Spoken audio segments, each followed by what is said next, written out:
Hi all, welcome back to Ahalya's world. ಇದು ನನ್ನ last ವೀಡಿಯೋದ continuity ಆಗಿರುತ್ತೆ ಆಯಿತಾ. ಒಟ್ಟಿಗೆ ವೀಡಿಯೋಸ್ ಎಲ್ಲ ಹಾಕ್ಬಿಟ್ರೆ ತುಂಬ ಲಾಂಗ್ ಆಗಿಬಿಡುತ್ತೆ ಅಂಥೇಳಿ ಅರ್ಧ ಕಟ್ ಮಾಡಿ ವೀಡಿಯೋನ ಹಾಕ್ತಾ ಇದ್ದೀನಿ.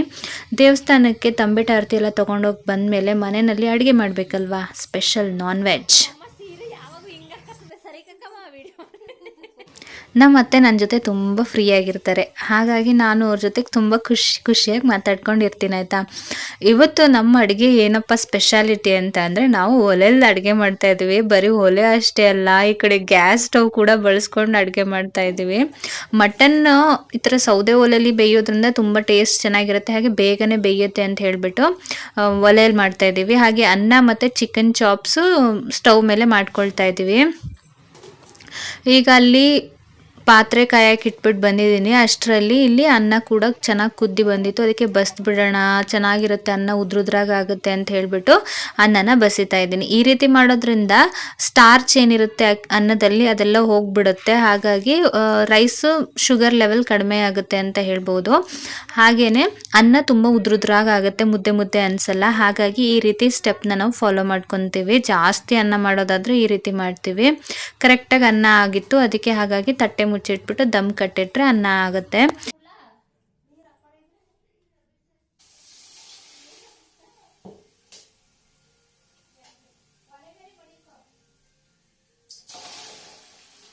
ನಾನಿಲ್ಲಿ ಒಟ್ಟಿಗೆ ಮಾಂಸನೆಲ್ಲ ಹಾಕ್ಬಿಡೋಣ ಅಂತ ಅಂದ್ಕೊಂಡೆ. ಆಮೇಲೆ ಅದು ಪಾತ್ರೆ ಬಿಸಿ ಇರುತ್ತೆ, ನೀರು ಜಾಸ್ತಿ ಇರುತ್ತೆ, ಸಿಡಿಯುತ್ತೆ ಅಂತ ಹೇಳ್ಬಿಟ್ಟು ಕೈಯಲ್ಲೇ ತೆಗ್ದು ಹಾಕ್ತಾ ಇದ್ದೀನಿ. ಎಷ್ಟೇ ಆದರೂ ಒಲೆ ಅಡುಗೆನೇ, ಗ್ಯಾಸ್ ಸ್ಟವ್ ಅಡುಗೆನೇ ಬೇರೆ. ಈಗ ನಾವು ಮಟನ್ ಸಾರು ಹೇಗೆ ಮಾಡ್ತೀವಿ ಅಂತ ಹೇಳ್ಕೊಡ್ತಾ ಇದ್ದೀನಿ ನೋಡಿ. 1 kgಗೆ 3 ಈರುಳ್ಳಿ, ಹಂಗೆ 3 kg ಮಟನ್ಗೆ ಇಲ್ಲಿ ನಾನು 9 ಈರುಳ್ಳಿ ತೊಗೊಂಡಿದ್ದೀನಿ. ಹಾಗೆ ಒಂದು 3 ಗೆಂಡೆ ಬೆಳ್ಳುಳ್ಳಿ, ಒಂದು 2 ಇಂಚಷ್ಟು ಶುಂಠಿ ತೊಗೊಂಡಿದ್ದೀನಿ. ಹಾಗೆ ಸ್ವಲ್ಪ ಕೊತ್ತಂಬರಿ ಸೊಪ್ಪು, ಚಕ್ಕೆ ಲವಂಗ ಪುಡಿ ಹಾಕ್ಕೊಳ್ತೀವಿ. ಪುಡಿ ಮಾಡಿಟ್ಟಿದ್ದಾರೆ ಅಮ್ಮ, ಹಾಗಾಗಿ ಇಷ್ಟನ್ನು ಹಾಕಿ ಚೆನ್ನಾಗಿ ರುಬ್ಕೊಂಡು ಬರ್ತೀನಿ. ಇದು ಮಾಂಸ ಎಲ್ಲ ನೀರು ಸುಂಡಕ್ಕೆ ಇಡ್ತೀವಲ್ವ, ಆಗಲೇ ಅದಕ್ಕೆ ಸ್ವಲ್ಪ ಉಪ್ಪು ಹಾಕಿಟ್ಟಿರ್ತೀನಿ. ಜೊತೆಗೆ ಇದು ರುಬ್ಕೋಬೇಕಾದ್ರೆ ಸ್ವಲ್ಪ ಅರಿಶಿನ ಕೂಡ ಹಾಕ್ಕೊಂಡು ರುಬ್ಕೊಂಡಿರ್ತೀನಿ. ಈಗ ನೀರೆಲ್ಲ ಚೆನ್ನಾಗಿ ಹೀರ್ಕೊಂಡಿತ್ತು, ಅಂದರೆ ಸುಂಡೋಗಿತ್ತು ಮಾಂಸದಲ್ಲಿ, ಹಾಗಾಗಿ ರುಬ್ಕೊಂಡಿದ್ದಂತಹ ಮಸಾಲೆ ಎಲ್ಲ ಹಾಕಿ ಚೆನ್ನಾಗಿ ಮಿಕ್ಸ್ ಮಾಡ್ಕೋಬೇಕು. ಆಗಾಗ ಒಲೆ ಹೊರಗಡೆ ಬಂದ್ಬಿಟ್ಟಿರುತ್ತೆ ಬೆಂಕಿ, ಅದನ್ನು ನೀಟಾಗಿ ಒಳಗಡೆ ತಳ್ಕೊಳ್ತಾ ಇರಬೇಕು. ಒಂದು ಸತಿ ಅದು ಏನು ಹೇಳ್ತಾರಲ್ವ, ಒಲೆ ಏನು ಕಾವು ಹತ್ತಿಬಿಟ್ರೆ ಬೇಗನೆ ಆಗೋಗ್ಬಿಡುತ್ತೆ ಅಡುಗೆ. ಹಾಗೆಯೇ 10 ಗಂಟೆ ಸ್ವಲ್ಪ ಲೇಟ್ ಆಗುತ್ತೆ ಅಂತ ಅನಿಸುತ್ತೆ ಅಷ್ಟೇ. ಕಾವು ಬಂದರೆ ಸಾಕು, ಪಟ ಅಂತ ಆಗೋಗ್ಬಿಡುತ್ತೆ ಗೊತ್ತಾ. ಈ ಕಡೆ ಮಸಾಲೆ ಎಲ್ಲ ಹಾಕಿಟ್ಟಾಯಿತು.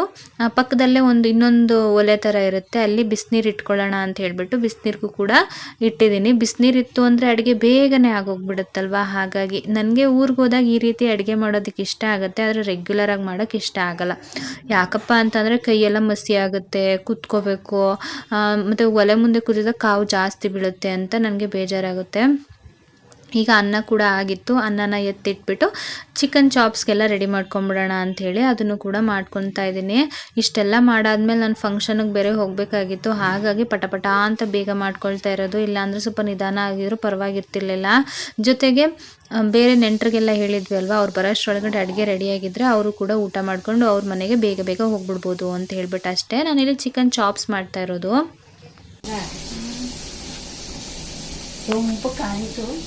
ಹಂಗ ಕಾಯ್ದು ಇವಾಗ ಹಚ್ಬೇಕು ಅಂತ ನಾನು ಮಾಡ್ಕೊಂಡಿದ್ದೆ. ನಾನಿಲ್ಲಿ ಒಂದೇ ಸಾರಿಗೆ 2 ಸತಿ ಕುಡ್ಲಜ್ಜಿಸ್ತಾ ಇದ್ದೀನಿ. ನಾನು ಇದನ್ನ ರೆಕಾರ್ಡ್ ಮಾಡ್ಕೋಬೇಕು ಕಣಮ್ಮ ಅನ್ನೋದಕ್ಕೆ ಪಾಪ ಅವ್ರು ಮತ್ತೊಂದು ಸತಿ ಕಾಯಿಸಿ ಹಾಕಿದ್ರು, ಆದರೆ ಕೆಂಪಗಾಗಿರಲಿಲ್ಲ ಅಷ್ಟೇ. ಈ ಕಡೆ ಚಿಕನ್ ಚಾಪ್ಸ್ಗೆ ಹಾಕ್ಬೇಕಾದ್ರೆ ನೋಡಿ ಎಷ್ಟು ಕೆಂಪಗಾಗಿದೆ. ಈ ರೀತಿ ಮಾಡೋದ್ರಿಂದ ಹೊರಗಡೆಯಿಂದ ತಂದಿರ್ತೀವಲ್ವ ಮಾಂಸ, ಕಾಲ್ದುಳು ಕೈದುಳು ಆಗಲ್ಲ ಅಂತ ಹೇಳ್ಬಿಟ್ಟು ಈ ರೀತಿ ಮಾಡ್ತೀವಿ. ಕುಡ್ಲನ್ನ ಬೆಂಕಿಗೆ ಹಾಕಿ ಅದು ಚೆನ್ನಾಗಿ ಸುಟ್ಟ ಮೇಲೆ ಕೆಂಪಗಾದ್ಮೇಲೆ ಈ ರೀತಿ ಸಾಂಬಾರು ಒಳಗಡೆ ಹಚ್ಚಿದ್ರೆ ಕಾಲ್ದುಳು ಆಗಲ್ಲ ಅನ್ನೋದು ನಮ್ಮ ಶಾಸ್ತ್ರ, ನಮ್ಮ ನಂಬಿಕೆ. ನೆಕ್ಸ್ಟು ಇಷ್ಟೆಲ್ಲ ಮಾಡಿಟ್ಬಿಟ್ಟು ಅಮ್ಮ ಮುದ್ದೆ ಮಾಡ್ಕೊತೀನಿ ಅಂದರು. ಹಾಗೆ ಮಸಾಲೆ ಹಾಕೋತೀನಿ ಮಾಂಸ ಸಾರಿಗೆ ಅಂತ ಹೇಳೋದಕ್ಕೆ ನಾನು ಕಾಯಿ ಮತ್ತು ಕಡಲೆ ಮತ್ತು ಏನಂತಾರೆ ಖಾರದ ಪುಡಿ ರುಬ್ಕೊಟ್ಬಿಟ್ಟು ರೆಡಿಯಾಗಿ ನಾವು ಈ ಕಡೆ ರಿಸೆಪ್ಷನ್ಗೆ ಬಂದೋ. ಇದು ರಿಸೆಪ್ಷನ್ ಜೊತೆಗೆ ಅವರು ದೇವ್ರ ಕಾರ್ಯ ಕೂಡ ಮಾಡಿದರು. ಮನೆ ಒಳಗಡೆ ದೇವ್ರ ದರ್ಶನ ಮಾಡ್ಕೊಂಡು ಹೊರಗಡೆ ಇಲ್ಲಿ ಹುಡುಗ ಹುಡುಗಿ ಹತ್ರ ಬಂದಿದ್ವಿ. ಅಷ್ಟರಲ್ಲಿ ಒಳಗಡೆಯಿಂದ ಒಂದು ಸೌಂಡ್ ಆಯಿತು. ಏನಪ್ಪ ಅಂತ ನೋಡೋಕೆ ಹೋದರೆ ಅಲ್ಲಿ ಒಬ್ರಿಗೆ ದೇವ್ರು ಬಂದಿತ್ತಂತೆ. ದೇವ್ರು ಬಂದಿದ್ದವರು ಎಷ್ಟು ಮಟ್ಟಿಗೆ ರಾಮಾಯಣ ಮಾಡಿಬಿಟ್ಟಂದ್ರೆ, ಅದು ಪೆಂಡಲ್ದು ಏನು ಕಂಬ ಇರುತ್ತಲ್ಲ ಅದನ್ನೇ ಅಷ್ಟು ಜೋರಾಗಿ ಹಿಡ್ಕೊಂಡೆಲ್ಲ ಎಳೆದ್ಬಿಟ್ಟು ಆರತಿ ತಟ್ಟೆ ಎಲ್ಲ ಬಿಸಾಕಿ ಎಲ್ಲ ಮಾಡಿ ಕೊನೆಗೆ ಸುಸ್ತಾಗಿ ಮಲ್ಕೊಂಡ್ಬಿಟ್ರು. ಅವ್ರನ್ನ ಒಳಗೆ ಕರ್ಕೊಂಡೋಗ್ಬಿಟ್ರು.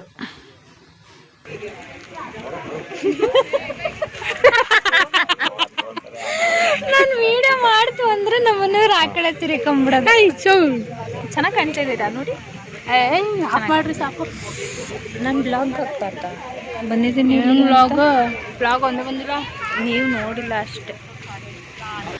ಆಮೇಲೆ ಹುಡುಗ ಹುಡುಗಿ ಹತ್ರ ಫೋಟೋ ತೆಗೆಸ್ಕೊಳ್ಳೋಣ ಅಂತ ಅಂದ್ಕೊಂಡ್ವಿ. ರಶ್ ಆಗಿತ್ತು, ಊಟ ಮಾಡ್ಕೊಂಡು ಬಂದ್ಬಿಡೋಣ ಅಂತ ಹೇಳ್ಬಿಟ್ಟು ಊಟಕ್ಕೆ ಹೋದ್ವಿ.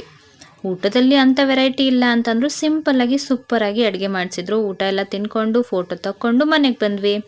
ಇದು ಅದರ ನಾಳೆ ಬೆಳಿಗ್ಗೆ ಊರಿಗೆ ಹೊರಡಬೇಕಾಗಿತ್ತು. ಹಾಗಾಗಿ ಅಮ್ಮ ನನಗೆಲ್ಲ ಪ್ಯಾಕ್ ಮಾಡಿಕೊಡ್ತಾಯಿದ್ರು. ನಾನು ಬಸ್ಸಲ್ಲಿ ಬರೋದ್ರಿಂದ ಇದು ಯಾವುದು ನಾನು ತೊಗೊಂಡು ಬರಲಿಲ್ಲ, ನಮ್ಮ ಹಸ್ಬೆಂಡ್ ತೊಗೊಂಡು ಬಂದರು. ಇದ್ದಂಥ ಗೊಜ್ಜಿಗೆ ಚಪಾತಿ ಮಾಡ್ಕೊಂಡು ಬೆಳಗ್ಗೆ ತಿಂಡಿ ತಿನ್ಕೊಂಡು ಪಯಣ ನಮ್ಮೂರ ಕಡೆ ನಾವು ಬೆಳೆಸ್ತಾ ಇದ್ದೀವಿ. ನಾನು ಬಸ್ಸಲ್ಲಿ ಬರೋದ್ರಿಂದ ಅವ್ರು ನನಗೆ ಬಸ್ ಸ್ಟ್ಯಾಂಡ್ ಗಂಟ ಬಿಟ್ಕೊಡ್ತೀನಿ ಅಂತ ಹೇಳಿಬಿಟ್ಟು ಹುಣಸೂರು ಬಸ್ ಸ್ಟ್ಯಾಂಡ್ ಗಂಟ ಬಿಟ್ಕೊಟ್ರು. ಮಗಳಿಗೆ ಎಕ್ಸಾಮ್ ಇದೆ ಅಂತ ಅನ್ನೋ ಕಾರಣಕ್ಕೆ ಮಾತ್ರ ನಾವು ಇವತ್ತು ಊರಿಂದ ವಾಪಸ್ ಬರ್ತಾ ಇದ್ದಿದ್ದು, ಇಲ್ಲ ಲೇಟಾಗಿ ಬರ್ತಿದ್ವಿ ಹಸ್ಬೆಂಡ್ ಜೊತೆಗೆ. ಏನು ಮಾಡೋಕ್ಕಾಗಲ್ಲ ಅಂತ ಹೇಳ್ಬಿಟ್ಟು ಬಂದ್ವಿ. ಬಸ್ಸಲ್ಲಿ ಬಂದಾಗ ಒಂದು ಇನ್ಸಿಡೆಂಟ್ ಕೂಡ ನಡೀತು. ಏನಪ್ಪ ಅಂತ ಅಂದರೆ ಮುಂದಕ್ಕೆ ಹೇಳ್ತೀನಿ ಕೇಳಿ. ಅರ್ಧ ರಸ್ತೆಲ್ಲೇ ಪೆಟ್ರೋಲ್ ಹಾಕಿಸ್ಕೋಬೇಕು ಅಂತ ಹೇಳ್ಬಿಟ್ಟು ಪೆಟ್ರೋಲ್ ಬಂಕಲ್ಲಿ ಪೆಟ್ರೋಲ್ ಕೂಡ ಹಾಕ್ಸ್ಕೊಂಡ್ರು. ಏನಪ್ಪ ಬಸ್ಸಲ್ಲಿ ನಡೀತು ಇನ್ಸಿಡೆಂಟ್ ಅಂಥದ್ದು ಅಂತ ಅಂದರೆ, ಒಬ್ಬರ ಹತ್ರ ನಾನು ಜಗಳ ಮಾಡಿದೆ. ಆದರೆ ರೆಕಾರ್ಡ್ ಮಾಡ್ಕೊಳ್ಳೋಷ್ಟು ಧೈರ್ಯ ಇರಲಿಲ್ಲ. ಬೇರೆ ಜನ ಏನಾರು ನೋಡಿದ್ರೆ ಏನಾರು ಅನ್ಕೊತಾರೆ ಅಂತ ಹೇಳ್ಬಿಟ್ಟು. ನೋಡಿ, ನಾವೀಗ ರೀಚ್ ಆದ್ವಿ ನಮ್ಮ ಹುಣಸೂರು ಬಸ್ ಸ್ಟ್ಯಾಂಡ್ಗೆ. ಯಾರೆಲ್ಲ ಹುಣಸೂರಿಂದ ನೋಡ್ತಾ ಇದ್ದೀರಾ ದಯವಿಟ್ಟು ಒಂದು ಕಮೆಂಟ್ ಮಾಡಿ. ಏನು ಗೊತ್ತಾ, 3 ಜನ ಸೀಟಲ್ಲಿ ಕೂತಿದ್ರೈತೆ, 2 ಸಣ್ಣ ಮಕ್ಕಳು, ಒಂದು ಆಂಟಿ ಕೂತಿದ್ರು. ನನ್ನ ಮಗಳಿಗೆ ಒಂಚೂರು ಜಾಗ ಕೊಡಿ, ಎಕ್ಸಾಮ್ ಬರೆಯೋಕೆ ಹೋಗ್ತಾ ಇದ್ದಾಳೆ, ಇಲ್ಲಿಂದ 1 ಅವರ್ ಜರ್ನಿ ಆಗುತ್ತೆ, ನಿಂತ್ಕೊಂಡು ಅವಳು ಹೋಗೋಕ್ಕಾಗಲ್ಲ, ಸುಸ್ತಾಗಿ ಹೋಗ್ತಾಳೆ ಅಂದರೆ ನನ್ನ ಹತ್ರನೇ ಜಗಳಕ್ಕೆ ಬರ್ತಾರೆ. ನಾನು ಟಿಕೆಟ್ ತೊಗೊಂಡಿದ್ದೀನಿ ಅಂತ ಹೇಳಿದ್ರು. ನಾನು ಕೂಡ ಟಿಕೆಟ್ ತೊಗೊಂಡಿದ್ದೀವಲ್ವಾ, ಹಾಫ್ ಟಿಕೆಟ್ ತಾನೇ ತೊಗೊಂಡಿರೋದು, ಸ್ವಲ್ಪ ಜಾಗ ಕೊಡಿ, ಮಾನವೀಯತೆ ಅನ್ನೋದೇ ಇಲ್ಲ ಜನಗಳಿಗೆ, ಈಗಿನ ಜನಗಳಿಗೆ. ಆದರೆ ಏನು ಮಾಡೋದು, ಕೊನೆಗೆ ಒಂದು ಅಜ್ಜಿ ಅವಳನ್ನ ಕೂರಿಸ್ಕೊಂಡ್ರು. ನನಗೂ ಕೂಡ ಸೀಟ್ ಇರಲಿಲ್ಲ. ಮತ್ತೊಬ್ರು ಯಾರೋ ನನಗೆ ಅವ್ರು ನಿಂತ್ಕೊಂಡು ನನಗೆ ಸೀಟ್ ಕೊಟ್ಟರು. ಅವ್ರಿಗೆ ನನ್ನ ಕಡೆಯಿಂದ ಥ್ಯಾಂಕ್ ಯು. ಬಿಟ್ಟು ಬಂದೆ ಆಂಟಿ. ಬಸ್ ಇಲ್ದು ಡೈರೆಕ್ಟಾಗಿ ಮಗಳನ್ನ ಸ್ಕೂಲ್ ಹತ್ರನೇ ಬಿಟ್ಟು ಮನೆಗೆ ಬಂದೆ. ಮನೆಗೆ ಬಂದ್ಮೇಲೆ ನೋಡಿದ್ರೆ ಗೊತ್ತಾಯ್ತು ಇಲ್ಲಿ ಕೀನೇ ತಂದಿಲ್ಲ ನಾನು ಅಂತ. ಟ್ರೈ ಮಾಡುವ ಹೊಡೆದಕ್ಕೆ 2 ಕಲ್ಲು. ಸೋಮವಾರ ನಾನು ಮಕ್ಕಳು ಬೇಗ ಹೋಗಿದ್ರಿಂದ ಹಸ್ಬೆಂಡ್ ನಿಧಾನಕ್ಕೆ ಬಂದರು. ಹಾಗಾಗಿ ಅವರು ಸಣ್ಣ ಲಾಕ್ ಕೂಡ ಹಾಕೊಂಡು ಬಂದ್ಬಿಟ್ಟಿದ್ದಾರೆ. ವಾಪಸ್ ನಾನು ಬರ್ಬೇಕಾದ್ರೆ ಕೀ ಇಸ್ಕೊಂಡು ಬಂದಿಲ್ಲ. ಇದೇ ನೋಡಿ ತಾಪತ್ರೆ ಆಗಿದ್ದು.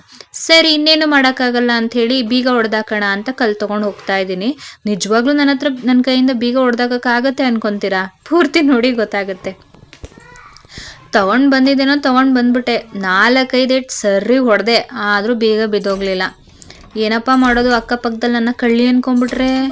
ಆದರೂ ನನ್ನನ್ನೆಲ್ಲ ನೋಡಿದಾರಲ್ವಾ ಅನ್ನೋ ಧೈರ್ಯ ಬೇರೆ. ಓನರ್ ಯಾಕಮ್ಮ ಬಾಗ್ಲು ಹೊಡಿತಾ ಇದೆಯಾ ಅಂದರೆ ಏನು ಮಾಡೋಕ್ಕಾಗಲ್ಲ. ಕೊನೆಗೂ ನನ್ನ ಕೈಲಿ ಬೀಗ ಹೊಡೆಯೋಕ್ಕಾಗಲಿಲ್ಲ. ಬೇರೆ ಕೆಳಗಡೆ ಹೋಗ್ಬಿಟ್ಟು ಬೇರೆ ಒಂದು ಅಂಕಲ್ನ ಕರ್ಕೊಂಡು ಬಂದೆ. ಈ ರೀತಿ ನಾನು ಬೀಗ ಬಿಟ್ಟು ಬಂದುಬಿಟ್ಟಿದ್ದೀನಿ, ಒಂಚೂರು ಲಾಕ್ ಹೊಡ್ಕೊಡಿ ಅಂತ ಹೇಳ್ಬಿಟ್ಟು. ಪಾಪ ಅವರು ಮಚ್ಚಿ ತೊಗೊಂಡು ಬಂದು ಒಂದು 4-5 ಏಟ್ ಹಾಕಿದ್ರು, ಆದರೆ ಬೀಗ ಹೊಡಿಲಿಲ್ಲ. ಕೊನೆಗೆ ಏನು ಮಾಡಿದ್ರು, ಅದು ಚಿಲ್ಕನೇ ಕಿತ್ತಾಕ್ಬಿಟ್ರು. ರೆಡಿ ಮಾಡಿಸ್ಕೋಬೋದಮ್ಮ, ಬೀಗ ಸರಿಗಿರುತ್ತೆ ಬಿಡಿ ಅಂತ ಹೇಳ್ಬಿಟ್ಟು. ನನ್ನ ಅದೃಷ್ಟಕ್ಕೆ ಇಷ್ಟಾರು ಮಾಡಿಕೊಟ್ರಲ್ಲ ಅಂತ ಹೇಳ್ಬಿಟ್ಟು ಮನೆ ಒಳಗಡೆ ಹೋದೆ ನಾನು.